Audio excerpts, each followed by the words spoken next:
Welcome to Shhh, the Secret Podcast, available on iTunes. And now your hosts, JM and Bernstyle. Greetings, podcasters. This month, we have a very special episode for you. Over the past several months, we've had a lot of guests, veteran hunters from our team, whom you all know from their online work and years on the hunt. 2 episodes ago, my co-host George went over the puzzle in his hometown of St. Augustine, Florida. Other than my commentary on other people's stories and some theories I've dropped here and there regarding Chicago and some other places, no one has really heard my take on one of these, at least not fully. This month, we are going to talk about the portion of the puzzle I am most familiar with, Milwaukee, Wisconsin. A great place on a great lake is what they used to say. The home of Summerfest, the world's largest music festival. It's the home of the Brewers, a surrogate home for the Green Bay Packers. Well, all of Wisconsin is, really. It's Happy Days and the Fonz, Laverne and Shirley. It's the birthplace of Howie Epstein, Les Paul, the Bodines over in Waukesha there. The Violent Femmes and Liberace. Gene Wilder was born there, as were the Zucker brothers and Dan Harmon. The movie Major League was filmed in Milwaukee at the old county stadium where the Brewers used to play. Dwayne Wade, Dan Jansen, and Tony Romo all were born in Milwaukee. Most famously, though, Milwaukee is known for being the birthplace of Miller, Pabst, and Schlitz beers. Nobody forgets that famous line, "What made Milwaukee famous made a loser out of me." The real truth is, Milwaukee is the biggest small town that you'll ever visit. I spent most of my life there, and I remember it all too well. In this episode, we're going to focus on how I broke down Milwaukee and the progress I've made so far on that puzzle. I'm not going to give away the ending. You'll have to figure that one out on your own as the cask is still in the ground. But this episode will give you a lot of things to think about regarding this specific city and the puzzle in general. I'm going to cover all of the things they didn't tell you and probably didn't even know about on Expedition Unknown. I'll tell you ways to solve the clues, which get you to the correct area and all the confirmations that go with it. I'll even show you the surprise Indiana Jones-type twist at the end of the puzzle. Hopefully, from all of this, you'll be able to pick up some knowledge which you can use on your own quest. In addition, we are going to have one of our team members, Savrel, with us doing a live boots-on-the-ground walkthrough of the puzzle while we talk about it, just for fun and because you guys asked us to do it. Welcome to the show, George. Welcome back. And we got an exciting one for everybody here this month. Do we? It's Milwaukee. When has Milwaukee ever been exciting? It's the most depressing place I know. I'm from there, so I know the pain all too well. It's not, there are fond memories, but as I think we'll find out, it really only gets about 5 months worth of sunlight, and then the rest is dark. That fact explains so much about you. All right. Do you have your image out? Let's talk about this image here. Okay, I feel like JJP was tasked with painting an image about Milwaukee, and he was like, I can't find anything interesting, so I'm just going to paint a dude juggling. And that's what he did. That is certainly one explanation for it. I mean, it's not a particularly exciting, or it does capture Milwaukee quite well. I'll just put it that way. Yes. A morose man doing... Yeah, right. Just really not into it, juggling. He's looking the other way. He's like, I'm not even interested in this activity that I'm doing right now. I'm just paying the bills, man. Just juggling to pay the bills. You know, I juggle 9 to 5. Gets his stuff from Art Smart's Dart Mart over there on Brady. Anyway, so let's go over this image and see what we can find here in this somewhat morose painting of Palancars. I'm just going to cover some of the well-known. These aren't groundbreaking things just yet. We'll get into some of that stuff, but for now, let's just go over the stuff that we know. There's a map of southeastern Wisconsin in the lower left side of the image. If you turn it to the right 90 degrees, you'll see the shape of Wisconsin with the Green Bay Peninsula sticking out a little bit there. There is a map of Milwaukee, the city, from an overhead map view hidden in the head of the juggler. And I'll post a image of that on the Facebook group so you can see that. There's a map of Lake Park in the hand. If you look in the hand, you'll see this kind of horseshoe-like semicircle shape in the hand there. That matches up perfectly to Lake Park if you look at it on a map. And again, he used maps in a lot of these. We're finding all kinds of ways that he used maps and different ways that he clued you in to places that you could find by looking at a overhead map of the city. Or we have Google Maps now, but back in the day, you'd be up in the library studying some atlas or something, or in your school library, maybe you buy one, encyclopedia, whatever. There's a large looming building outline in the image. It's towering over in the background behind the juggler. So we have this building. We have the hand of the juggler pointing in some weird kind of way. Another shadowy figure kind of to the left of the other shadowy building. It's slight, but there's something in there. We'll get to that in a bit. There's the gold collar and the pattern in the neck area there. Of course, everybody knows now about the rebus code that's inside of the objects that are being juggled, and we'll get to that as well. The 2 T-balls, the gem, flower, and then the millstone, the key, and the walking stick. There's 2 trees that we know about, one inside of the cape and one which makes up the top of the cape. And then there's some darker objects on the right side of the face, which we'll get to a little bit later on. You see anything else in there, George, that I missed? Just crippling depression. Right? A lot of brown.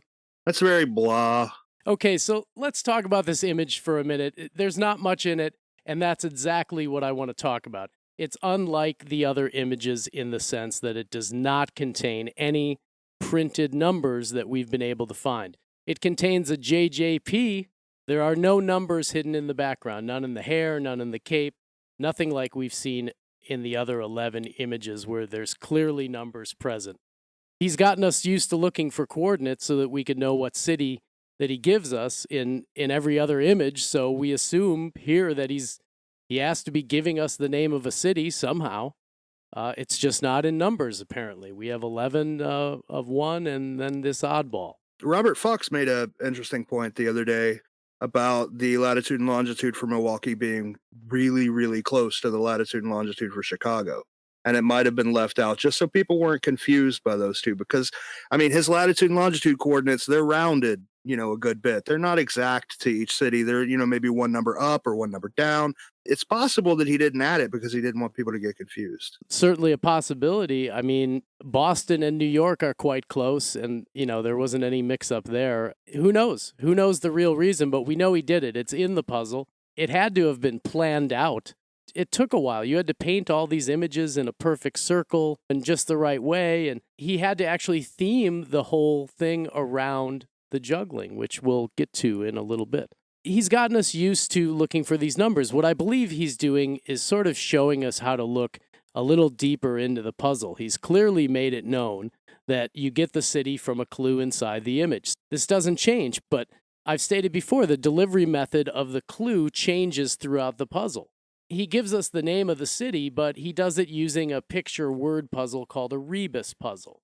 For those of you playing along at home, this is a puzzle where you combine the first syllable of the different pictures inside the puzzle to form a new word. For instance, if there's a picture of a cracked plate, and then a picture of a cow, and then a picture of a flagpole, but no flag, just the pole, and then a picture of an arrow pointing to an island surrounded by water, and you would put those together as crack cow pole land, and so on and so forth. That's how a rebus works.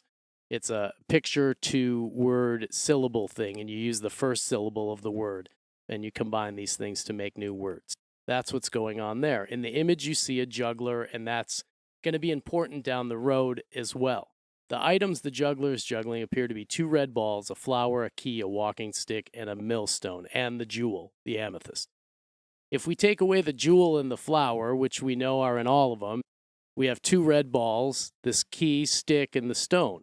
Through trial and error, you can make as many ba-ba or ball names as you want, but the 2 red balls just don't fit in there. So if you remove those 2 red balls, then you have the other 3 objects which when put together, you get millstone, walking stick, and the key, Milwaukee.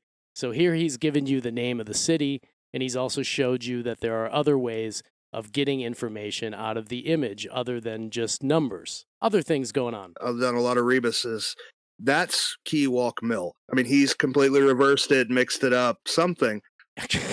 Yeah. Oh, Keewalk Mill, Oregon. 8 years I wasted in this park. If I were you, I would say this rebus is all mixed up because it's a clue that you have to mix up the. You got to unscramble the unscrambler. Yeah, exactly. Right. Now that we have Milwaukee as the city, we could look at the image. We know there's a building in the image, but it's not a recognizable building. It's not the Brooklyn Bridge. It's just a building. If you weren't from Milwaukee, you probably have no idea what that building is. At this point, we can start looking through the verses and try to apply the verse to get some kind of help on where to go in Milwaukee. And to save a lot of time going through and making comparisons, which don't work, to isolate the verse and try and figure out which one it is, I'll make it easy and let you know that the verse corresponding to Milwaukee is verse number 8. And as we go through it, you'll see how it works with this city. You got your first decoder ring on, George? Yes. Are you ready? I'm trying to make it as exciting as possible. I know it's... I mean, it's Milwaukee, man. It is. Well, why do you think that people drink so much beer? Have you ever heard anybody super excited? We're going on a family vacation. Oh, where are you going? Milwaukee. No, nobody wants to go to Milwaukee. People in Milwaukee don't want to go to Milwaukee. Alice Cooper loves Milwaukee. Wayne's World wants to go to Milwaukee. No. It was something back in the age of, grunge and the stuff back when we were kids. Okay. It was a hopping place, man.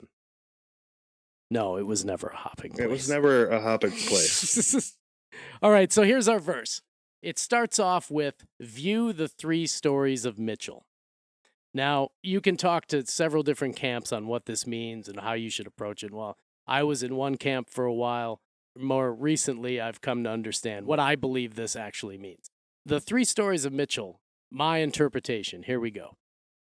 The Mitchell Domes are a nationally recognized landmark and tourist attraction in the 1980s. As a kid, I remember a large billboard. It was like a wall advertisement or one of those like painted on the side of a building kind of thing that was like a permanent thing. It was always there. It was on Water Street because I took the number 15 bus as a kid to go all around the city. I saw this thing all the time. I think it was in the Safe House parking lot, like on the building. There's a new building constructed there now, but there used to be a parking lot adjacent to Water and Wells, and then there was a building next to it, and I think this is where this thing was painted. But it was basically a sign that said, view the Mitchell Domes, or come see the Mitchell Domes, and it had this picture of the 3 domes in Mitchell Park. It's a unique, nationally famous piece of architecture from the 60s. Each one of these domes had its own story, and it gives us a way to match up the verse to Milwaukee in sort of a big way. Like, if you didn't really know much about Milwaukee, you would have known about the domes, the brewers, and beer were like the 3 big things. I might even have some like magazine articles which show this or whatever, but the advertisement, the view of the domes on that is very similar to the structure that you kind of see adjacent to the big building. It's kind of a unique shape. I'll post a picture of it. I think that's what this is referring to, actually, and I think it's just a way to match up the city. But I could be wrong. I've walked from 9th and Mitchell, from the Mitchell Mansion, all the way down to Water Street. You don't start seeing anything till you get near the theater. So we'll get into that a little later. I really think that first line is just a way that we can, once we know the city, we can match this verse to it. All right, then the other camp is the 3-story building, Mitchell Hall. Right, the other camp is Mitchell Hall on Kenwood Avenue, which runs directly into basically the corner of Lake Drive, Lincoln Memorial Drive, and Kenwood Boulevard is a 3-way intersection where Lake Park is. One corner of Lake Park is. So the other camp is, he's referring to Mitchell Hall, and there's some kind of strange explanation about 3 different streets and a painting that's kind of obscure. There's another camp that believes you enter from Mitchell Hall and come down Kenwood Boulevard. There's a few different interpretations of it out there. Once you get into Lake Park, none of that first part matters, or does it? I don't know. We'll see. It remains to be seen. If we go off how the solved puzzles work, then we need to find the building in the image like we did in Chicago and Cleveland. Maybe if there weren't a building in the image to go by, the verse might be telling us something different. Maybe this is where we go find Mitchell Hall or some Mitchell building. We have a building to go find. It's just how do we get there? It's not unlike the way the other puzzles work. Find the icon in the city. And I did actually go to the Mitchell Domes, George. I took a trip out there. Mitchell Park is very lovely. There are 86 steps out there in their gardens. The interesting part about it is if you go up on top of the hill, you walk by this tree that has just a bunch of giant letters carved into it. It's been there forever. And then you get up to the top of the hill and there's this thing called the View Monument, named after this guy named View, V-I-E-W-X or some V-I-E-U-X or something, some French name. And it's called the View Monument. So you can stand at the View Monument and view the 3 stories of Mitchell. But I spent a whole day and a half out there, went back a 3rd time just to confirm some things and never really found anything. But it's a great place to visit. It's not what it used to be. It used to be a lot more maintained and lush and beautiful, but it's kind of, like many things, fallen to the wayside. Like the original Fountain of Youth. That's kind of what it's like. Please don't mislead our listeners. It is not a great place to visit. It's a great place to visit, just not to stay. All right. I'll give you that. 3 days. Give it 3 days. You'll love it. Okay. All right. So our next line as we keep going through the verse is, as you walk the beating of the world. Now, this is fun because we get to talk about a friend of ours with this one. This is a riddle, folks. It doesn't mean go find a bunch of World War II monuments on Wisconsin Avenue up by Marquette. It's simply a riddle. He's trying to give you a name of the street you're supposed to go to. Just gives us the name of a street. He doesn't make it hard. It's only 1 block over from the main drag, Wisconsin Avenue, downtown. And the riddle is solved like this. H.G. Wells, spelt W-E-L-L-E-S,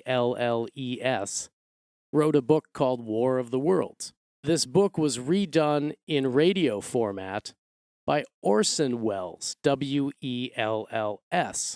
Wells Street in Milwaukee is W-E-L-L-S. Anyway, Orson Welles is a southeast Wisconsin native. He's from right down the road in Kenosha. Orson spells his name the same as Wells Street in Milwaukee. The book and the play link Orson and H.G. together with the area and the funny kind of wording of the riddle, and you just switch one word around. Instead of beating, it's war. As you walk the war of the world, or as you walk Wells Street. That's how you solve it, George. I know it's complex. I feel like that's a pretty big stretch. It's not, though. I feel like you're about to put the image into Photoshop and start talking about vectors and hidden images. And I know you might say that, and this is why, okay, because I can't take credit for that. That's not me. I agree with it because I see there's at least 6 of these riddles that he gives us in this verse, and they're just like this. It's like replace a word with another word. I'm alluding to one thing, but you don't know until you see the sign.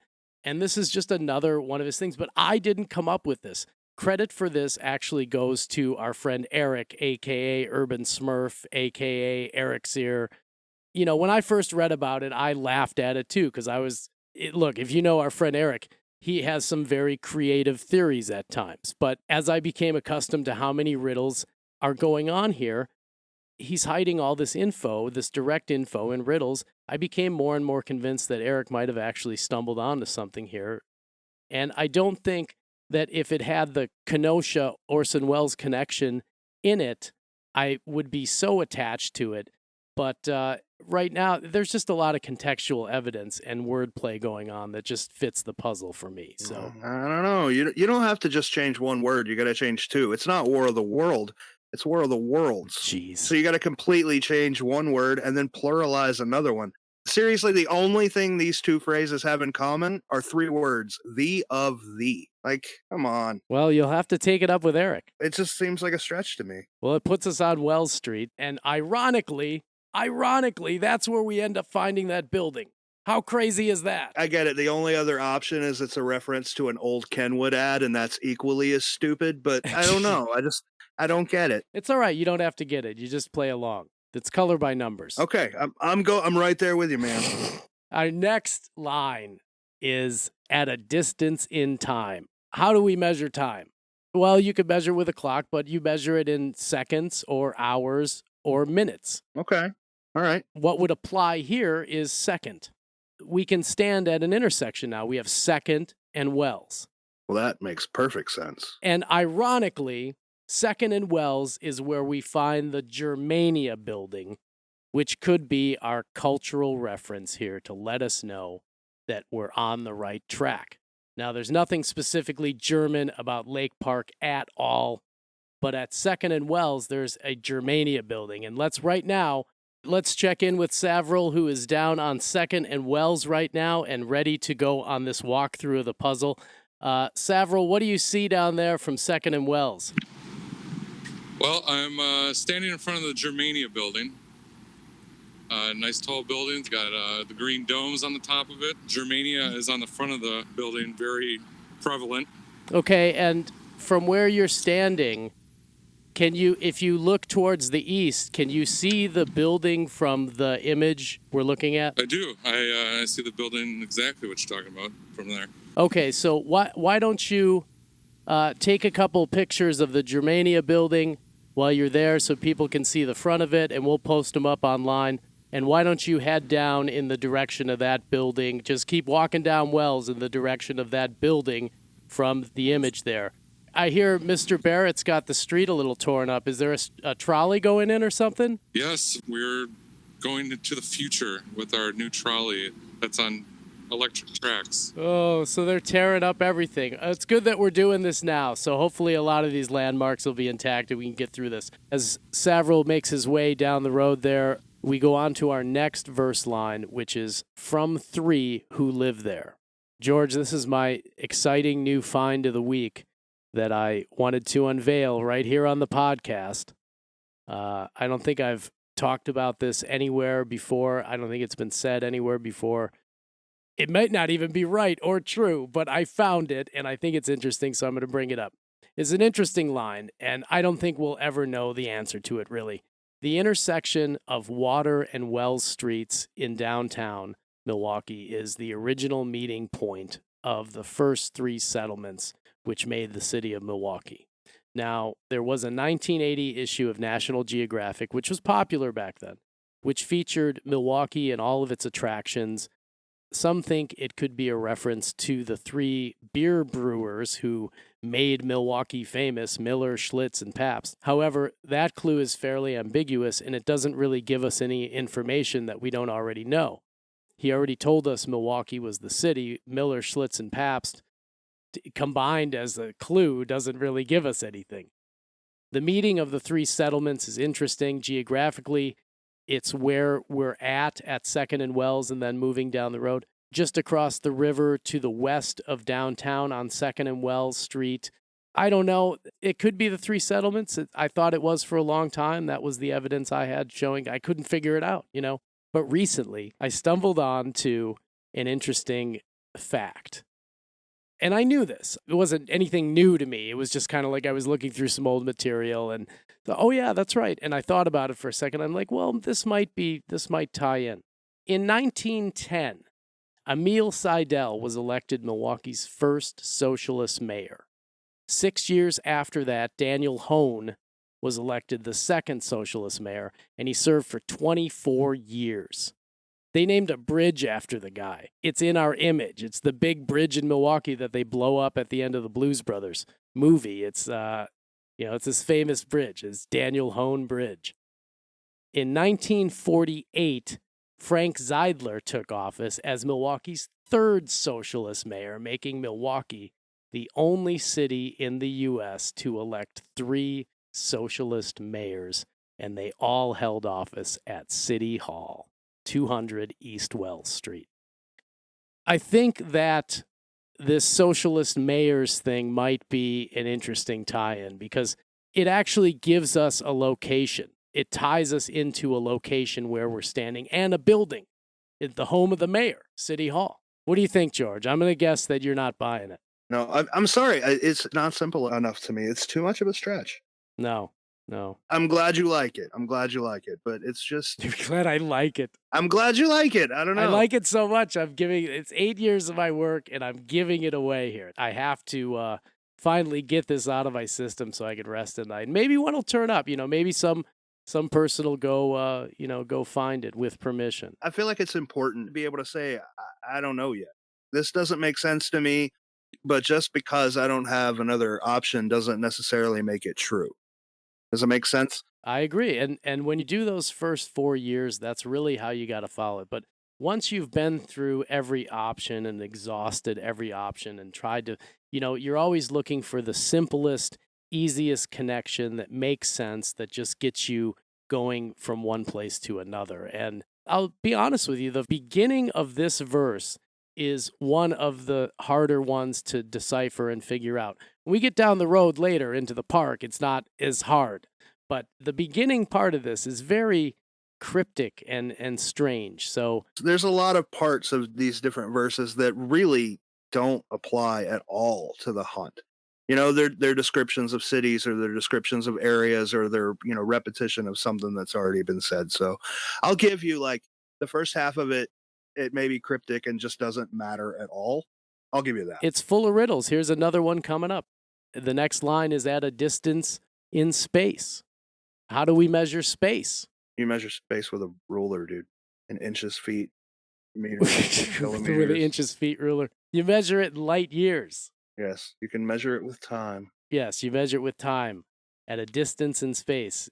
We then walk to the next light from 2nd and Wells. We come to Water and Wells, where we find the Pabst Theater and City Hall directly across the street, which is the building in the image that you see.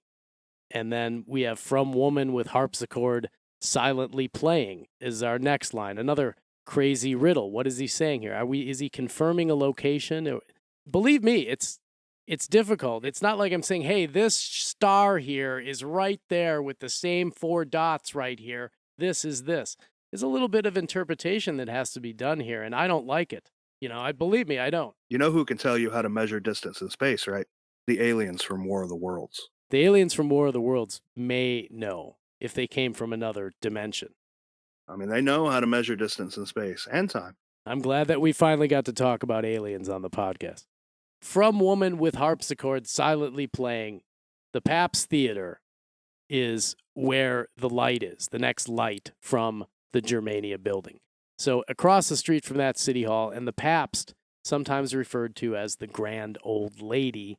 And there are some other interesting features going on with the building as well. Let's check in with Savrel, who should have made his way to the next light by now through the Mayor Barrett construction zone, and let's see what he can see with boots on the ground. And let me just say, the reason that we did that last little boots on the ground segment so quickly is because Savrel parked at the George Webb parking lot. If you're from Milwaukee, you know what that is. And he just threw his flashers on, and it's like construction mayhem downtown. And he got out of the car and standing on this little triangular island in between 3 streets, trying to do this recording, hoping he's not going to get a ticket. So we weren't trying to brush past that part at all. We'll post some pictures and whatnot. You're standing now by the bridge, correct? The Wells Street Bridge, or is the bridge up? No, the bridge is way up in the air with tons of different construction machinery next to it. I'll send you a picture after I'm done. Oh, fantastic. You're standing by our good friend Henry Winkler, yes? Yes, sir. Oh, the Fonz. The Fonz. Hey. I love the just normal Milwaukee background noise of police everywhere. It's always police. It's always police. That's awesome. All right, so you're standing by the bronze Fonz, as we call it, and right behind the Fonz, and really all along the whole bridge design railing of that Wells Street Bridge, which has been the same way since, well before 1980. What do you see on that railing behind the Fonz there? Behind the Fonz is a pattern, which is very close to the one that's in the neck it's actually like a singular version of the repeating pattern that you see in the neck. Is that correct? Yeah, and it goes all the way basically up and down this whole strip. You know, I'm not a buff on Milwaukee history or architecture, but I assume that Wells Street probably had more of that architecture. As you'll see when you head down towards the lake east, there's a parking garage that's been there from the 60s that has that same brick design.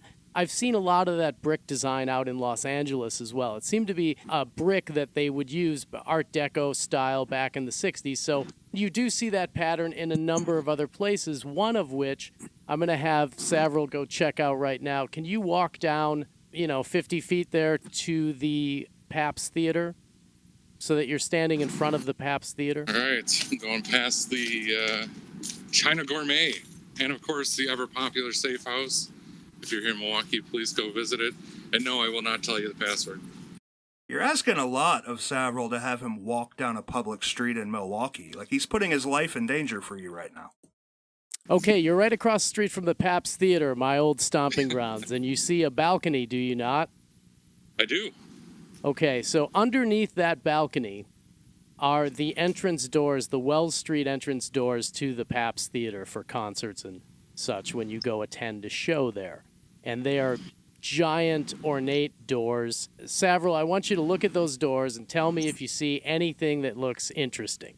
First and foremost, right on the bottom of the door, it's like one of those things that if you walk past the store, you probably missed it 100 times. It has another representation of the pattern in the collar. That same Art Deco pattern that we find in the collar.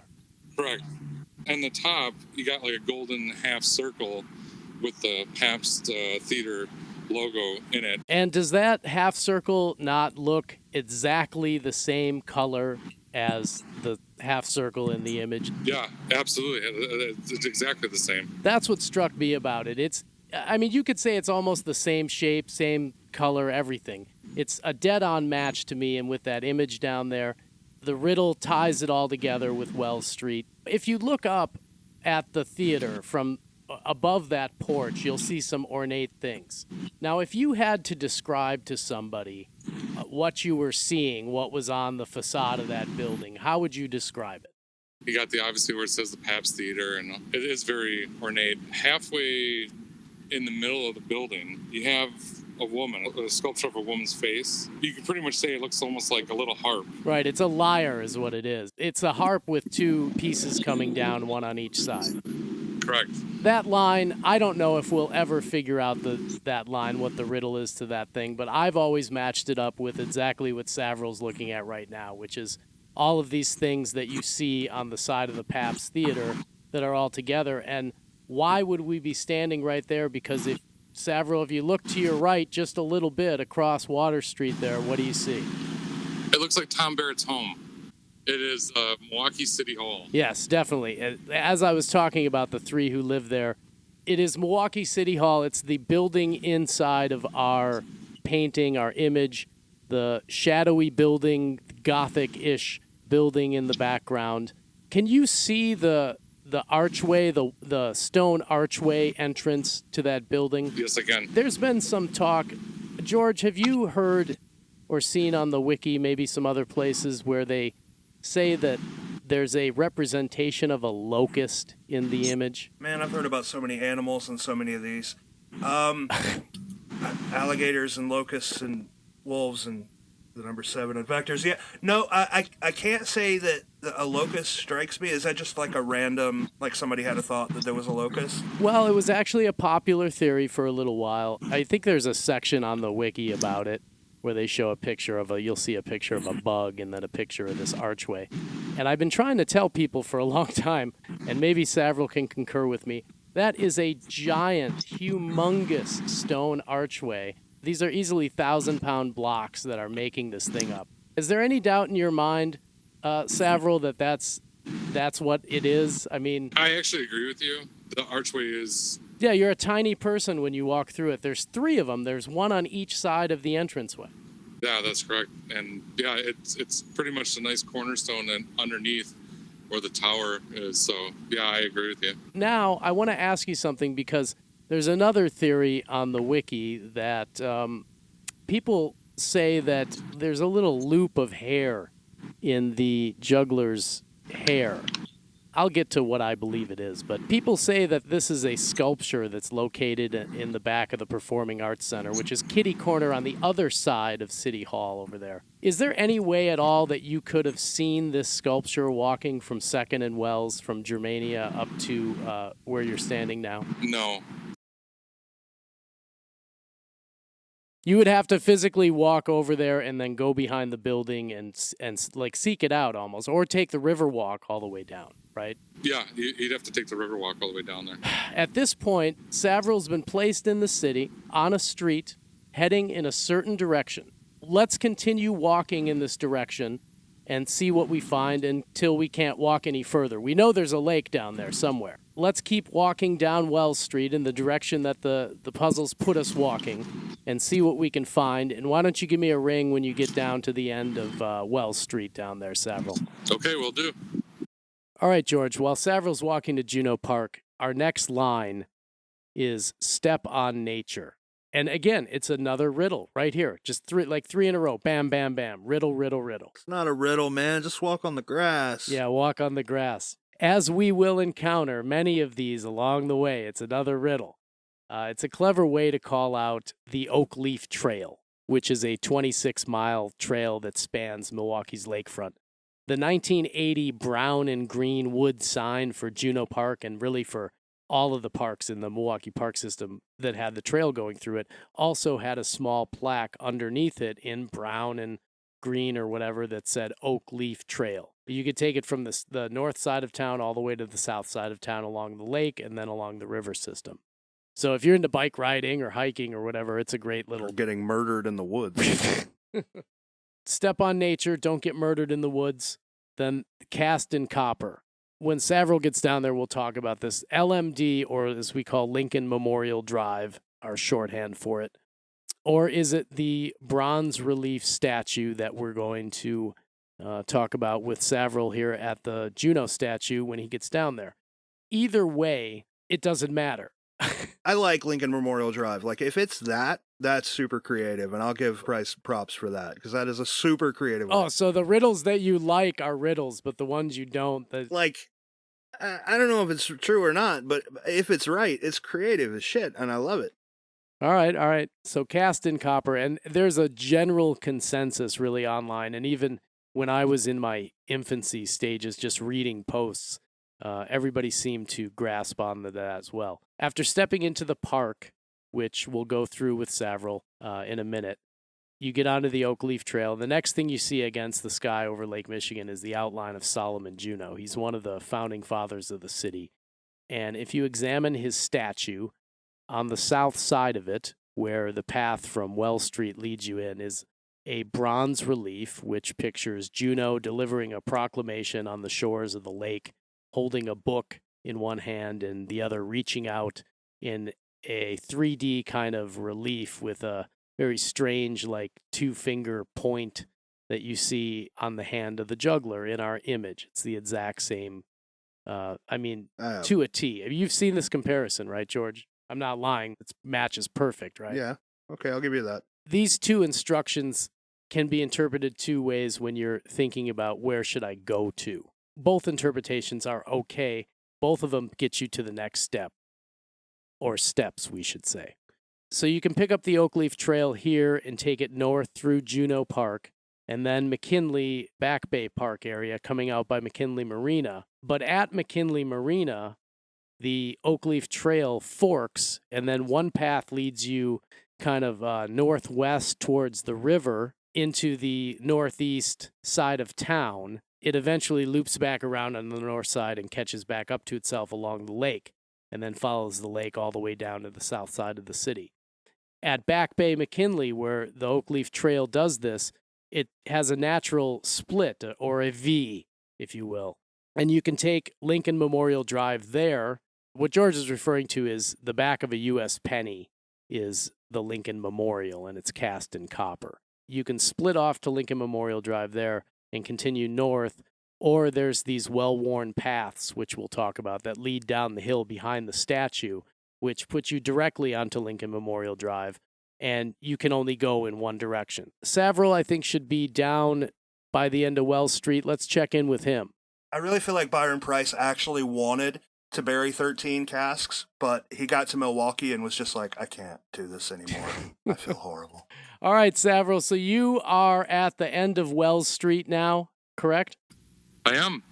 At the light. I don't mean to interrupt you, but on the way over here, there's that parking garage off of Milwaukee. Right. It's got the same pattern on the garage as well. That's the parking garage I was telling you about. It's been there from the 60s, and you probably saw maybe some, if the stage isn't up at Cathedral Square Park, there's an interesting fountain.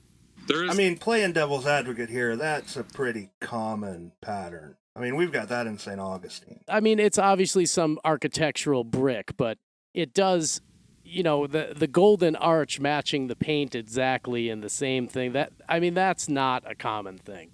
And then you have that logo right underneath it, and you can disagree with any or all of my theories. I mean, this is just one guy's take on this, but I'm trying to make connections between the image and the verse in the riddles that we're solving and what we're seeing along our path here. And I don't disagree with that being an actual clue in the puzzle. I'm just saying that's a pretty common architectural brick. That right there is a good example of how you should actually not look for things. It's better to try and stay on track because you're trying to find a specific spot in a specific city. So if you happen to just be in, Montana somewhere and see something that reminds you of the puzzle, that's a great find, but there's a lot of common architecture out there in different cities, and this is one example of it. Is it in the puzzle? Yes, it's in the puzzle. Is it specific to one thing? No, it's all over the place. George is right about that. It's not a specific clue where you can say, hey, this is this right here in this location. It seems like more of a hint to the Pabst Theater than anything else, but you do find it everywhere. Matt has brought up his path theory before, where you go from the iconic image to the park taking one path. And I have mixed feelings about that. And he came up with a different path to take to Lake Park. Who knows, he's always reworking things, but in the past he's come up with a different path to get to Lake Park, and we've split hairs on Cleveland and some other things too. Because I have this theory that you just stay on Wells Street. You don't move, you don't turn, you don't do anything. And the reason why is because of where Savrel's standing right now. On the corner of, what is it? Is it Prospect? Where are you at? Well, I'm right in the corner where it's overshadowed by the new Northwestern Mutual building, but it is Wells and Prospect, yes. A city on the rise. It is. Okay, so at Wells and Prospect, that's basically where Wells Street ends, and then across the street is Juneau Park. When it's safe, walk across the street. Let me know what happens when you get to the other side of the street, what you see. We're going to be waiting a really long time for it to be safe in Milwaukee. Just turned walk sign for me. All right, luck of the beer. Okay, so you walk across the street, basically, and then you're in Juneau Park, and what do you have for choices of walking? I just got across the street, and right now, basically, there's the Oak Leaf Trail. Right, and it's kind of split up into a bunch of different little paths right there. All these paths lead to the Solomon Juneau statue that's standing against the skyline there in the back of the park. Basically go east, and then it leads you right to the Juneau statue. A street down, there's another path that branches off that leads right to the statue that takes you from Kilbourne or whatever street you come into that area on. There's like 3 of them. Yes. The Wells one, why don't you walk down that path, and it's going to take you to the south side of the Juneau statue there. All right. There's always a bus going by somewhere in Milwaukee. They're running from the police. I'm just glad we did this today. It was 43 degrees, I think, on Monday. Oh, yeah, it snows in the summer there, too.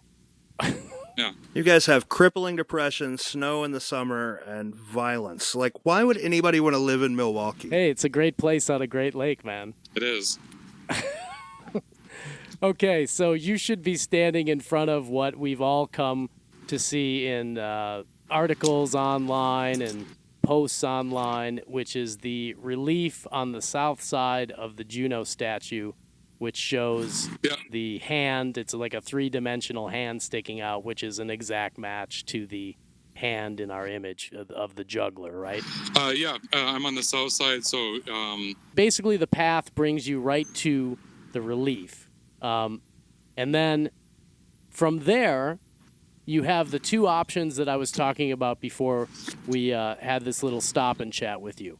So now the next move is basically stay on the Oak Leaf Trail, or if you look behind the statue there, are there still like 3 or 4 well-worn paths that go down to Lincoln Memorial Drive there? Well, I know what you're talking about, and there's definitely one that there's one pretty good worn path directly right in back of him. So there's still one path there. There used to be like 4 of them. They were just well-worn paths. I don't know if people and animals used them or whatever, but those paths have been there forever. People use it to go down to the Summerfest grounds, which the entrance is not far from there. But the other thing to keep in mind is Lincoln Memorial Drive starts basically right there. It starts kind of at Wisconsin Avenue, 1 block over. So Yes. you're on the south end of Lincoln Memorial Drive. So no matter what you're doing, you're still going north.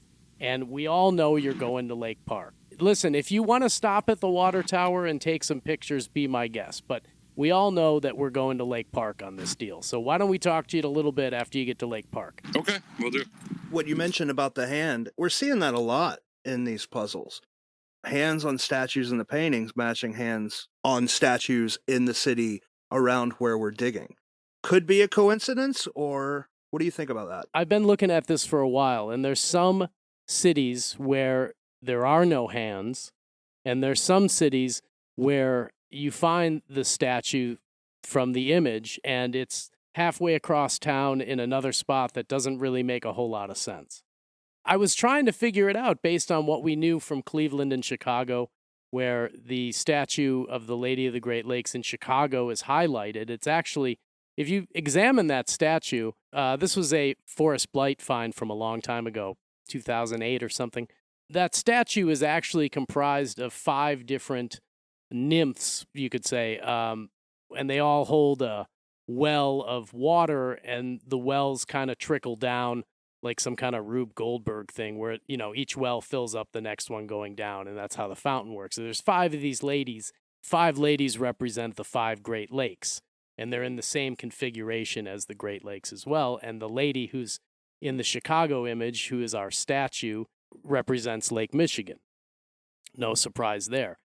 Trying to figure out what the significance of that statue might be in relation to the puzzle. I mean, it's where the verse starts, but then you go to Cleveland, and where you find the statue is, along a trail where you would turn on St. Clair Avenue to go to the Italian and Greek gardens there. I don't know what the statue. For a while, I thought it might have been something. Now I'm just kind of taking things as they come, and if it's a coincidence, I just note it. But I haven't been able to put a good theory together on the statue. Some people had some theories in the past in the team that didn't pan out, and nobody's really brought up a good one yet. Do you have any theories on that? I mean, I don't. I just think it's kind of interesting. The hand in St. Augustine is kind of generic. We've got like 3 or 4 different statues that it matches. There's the statue of Menendez, there's a statue of Ponce, and then there's the one of, I think it's Ponce, in the Fountain of Youth with the Indians, where the hand matches, all 3 of those, but they're all in like different areas of town. The first 2 I mentioned are downtown. One's in front of City Hall, one's in front of the Legion,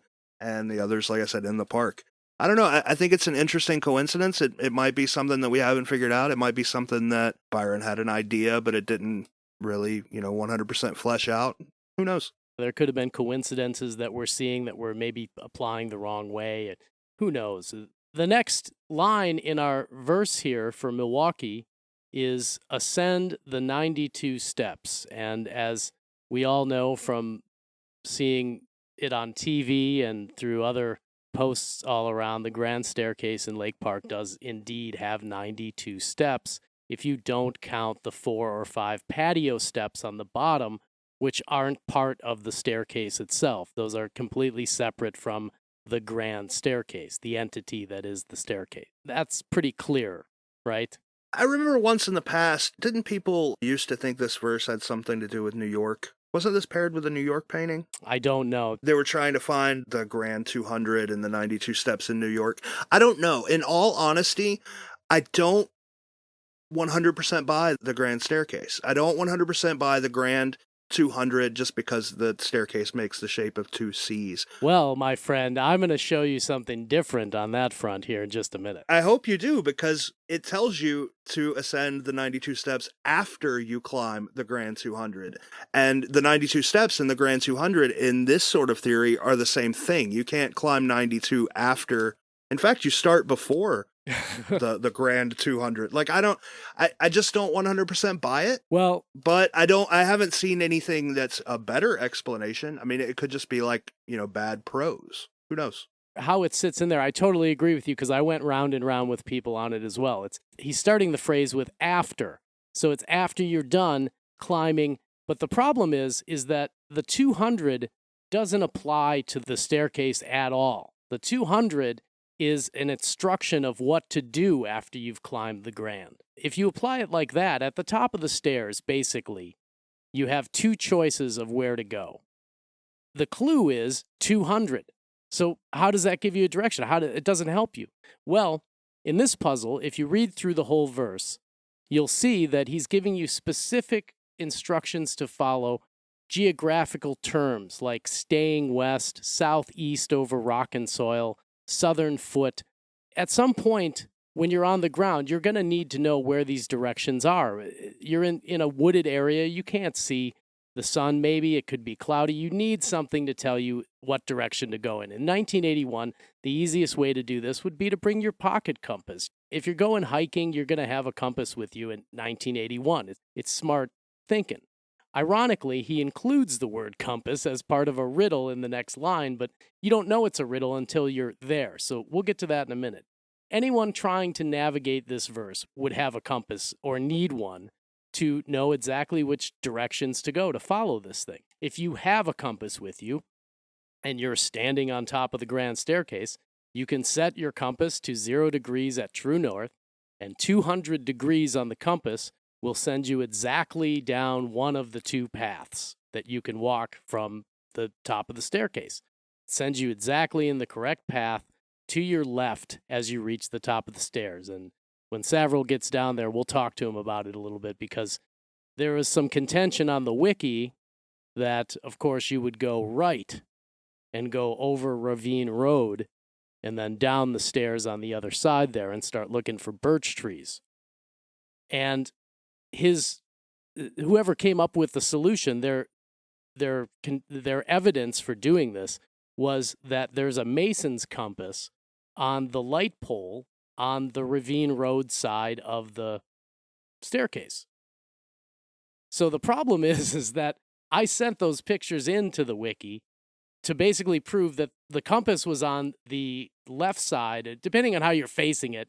The left side or the south side of the stairs is where the mason's compass is, the 200 degrees side of the stairs, not the North Ravine Road side of the stairs. So past the compass, we'll get to in a bit, as what I think is a riddle. But yeah, you don't go right. The answer to that is after you climb the stairs, go 200 degrees. All right. It just seems a bit complicated for me. And I know you're going to hate me for this, but I kind of like the wiki solve for this. It makes a little more sense. Well, feel free to go put some more holes down over by that drain pipe there. I know this is where we disagree. Like, I'm the total dead simple guy. And it does kind of make sense. If it tells you to pass a compass, and there's a compass there, why not pass it? That's the problem. It's not on the correct. If you do, you could either pass the compass or go at 200 degrees. You're still going south. So what they did on the wiki is they just switched the compass side. He just basically said, well, the compass is on the north side when it was actually on the south. I just took two real close-up pictures of the lighting poles.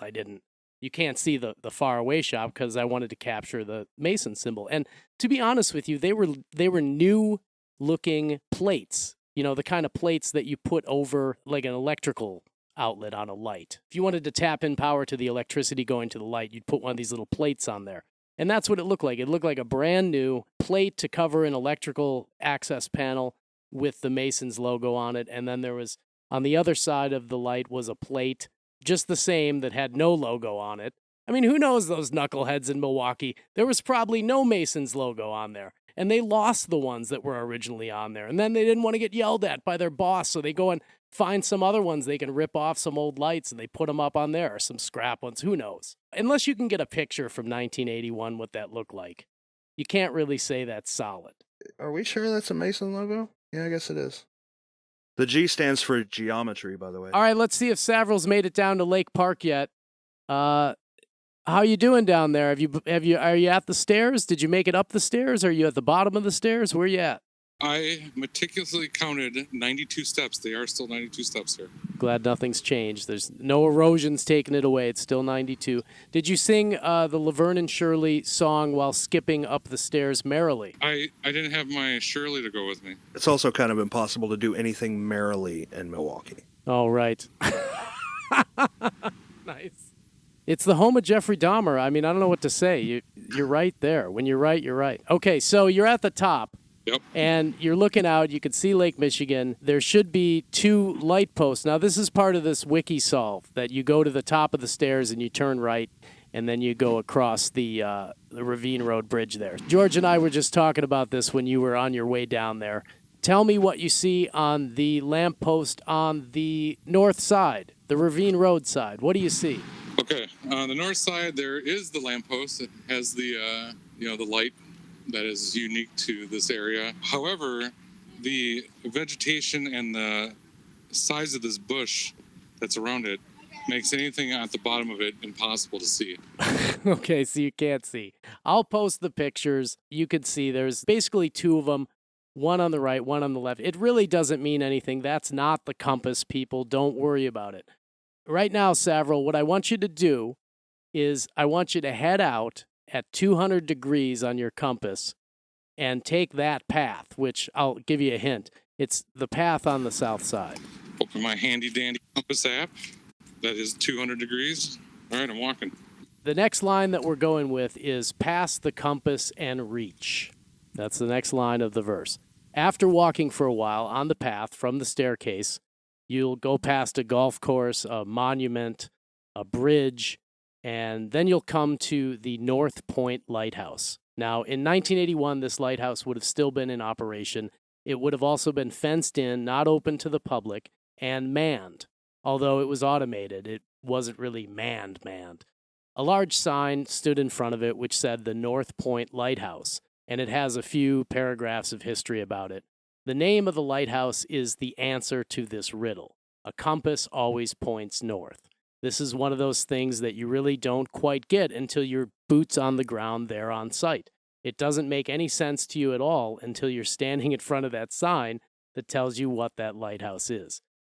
For all intents and purposes, you would have been looking for an actual compass until you came up to that sign and probably brought one with you, seeing what was in the verse. Until you get there and read the sign and figure out that it was more wordplay going on in the verse, you really wouldn't know.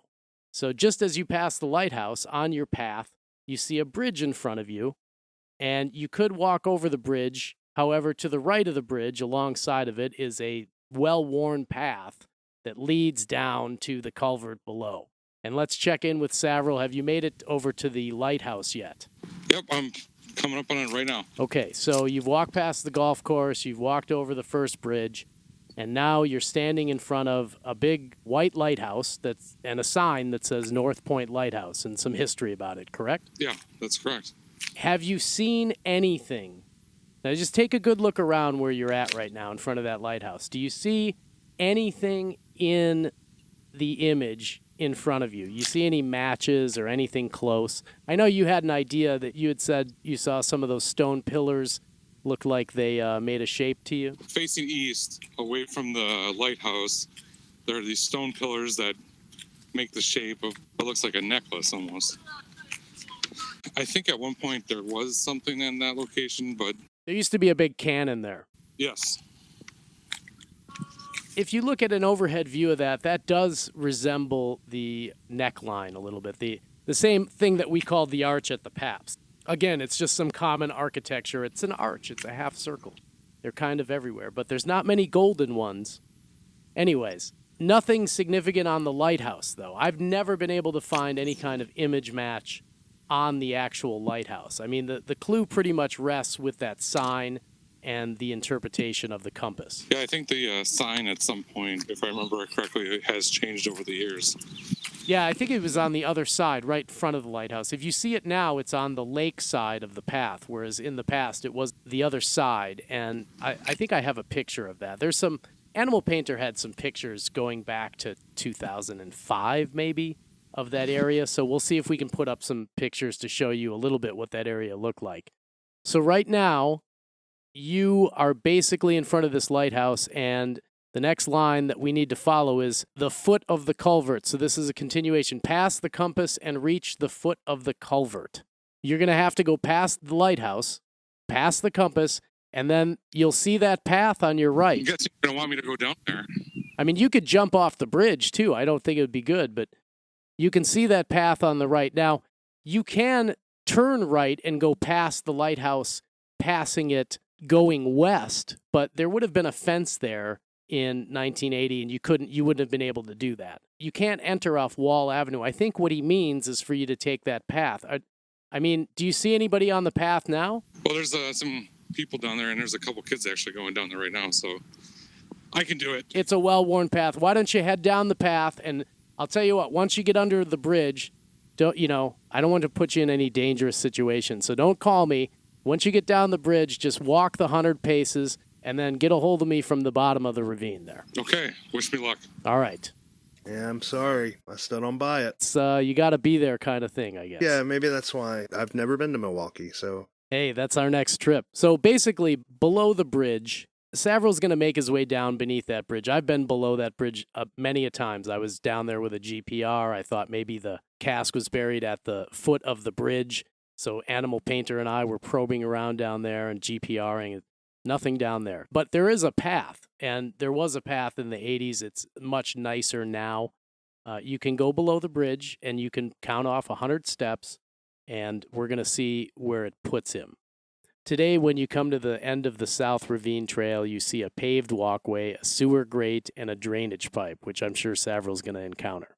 In 1980, there was no cement, no drain, so when it rained, the ravine created a washout at the end of the trail, and after 100 paces from under that bridge, you would have come to this giant rock and soil outwash, which you would have to then walk over. To the first young birch is the next line, and I'm going to tell you right now, there's no birch tree down here. There wasn't a birch tree in 1984. I can go back to 1984 with a little research at the Historical Society downtown by Pierre Marquette Park, and a Milwaukee Journal photo from 1984, which shows no birch trees at the end of this washout whatsoever. And we shouldn't take this as a clue that we're on the wrong path? That's what I'm saying. You get down to the end of this thing, the end of this ravine, and there's just nothing there, man. We're gonna find out. We're gonna check in and find out. In the line cast in copper, the reference to the U.S. penny comes into play. Okay, so another reference could be the very first U.S. penny was called a birch penny. The first young birch. That would be another riddle that could be solved as Lincoln Memorial Drive again, just kind of a nod. Hey, take the penny, and then you go back to the penny. But what are we doing down here? It's an interesting coincidence. I mean, it would complete the line. I don't know if it's right or wrong. I know if it's right or wrong. It wasn't my idea. Well, yeah, of course. The sewer pipe master. How many are you up to now? I feel like you're about to tell me that Southeast over rock and soil is a reference to rock and roll, but you have to replace the word soil with roll, and then that takes you somewhere. I don't know, man. It's just, there's a lot of reaches here, and I don't. Not as many as are going on in New Orleans right now. At least listen. That's true. Oh, man. I'm going point to point, just, solving this thing as a puzzle. And this is what I do. I look at it like a puzzle. So I go in there. I solve the verse lines. If it sounds like a riddle to me, look, one of the lines that we just came upon was below the bridge, okay? There's a bridge. I see a bridge. There's no riddle going on here. But when you walk up to an area and it's like at a distance in time, you know what? That's got to be a riddle. There's got to be some kind of, it's a puzzle. It must be a riddle. So this is, or it's something super obvious and you're just in the wrong place. You just don't see it because you're not there. That's possible too. I would agree with that. But when you start getting hits and then it goes cold all of a sudden, but you seem to be in the right area, or you have an image match maybe, but the verse line doesn't make sense at all. So these are the kinds of things where I jump to, okay, it must be a riddle at that point. So I'm going to start solving it like that. So this is what I did in this city. And I stay with, it's just a bad puzzle. When we went to New Orleans, and I think I talked about this on another... It's a bad city and a bad puzzle. I think I talked about this on another episode where we stood in, what the hell's the name of that park? In front of the St. Louis Cathedral. Yeah, in New Orleans, where you went through the San Francisco verse and was like pointing everything out, and it matched up perfectly. But it's obviously the wrong place. It's just too vague. It's not done well. I think that is why you have to use these things in tandem. The verse works with the image. Things verify each other. That's why, to me, the stretches are difficult. Because I can take any of these verses, and as long as I stretch them, I can match them to wherever. Like, we could take San Francisco and make it work with Kenosha, Wisconsin, if we stretch it hard enough. The point of what I'm getting at is I'm using as much contextual evidence as I can for solving these. I'm not saying, well, the treasure must be in St. Louis because this is a match to this, and I found a sports car that had a logo on here, and when I Photoshop it, it looks like the flower in the eyeball. I'm not doing that. I'm using the painting does have a giant arch in it. It does have an arch. I'm using as much contextual evidence as I can. The Orson Welles connection maybe wouldn't be so interesting if he was from Buffalo. Let's stay on track because this is going to be a long one already, I know. Going down to the end of this ravine is where he's taking us in this verse. So what's going on here?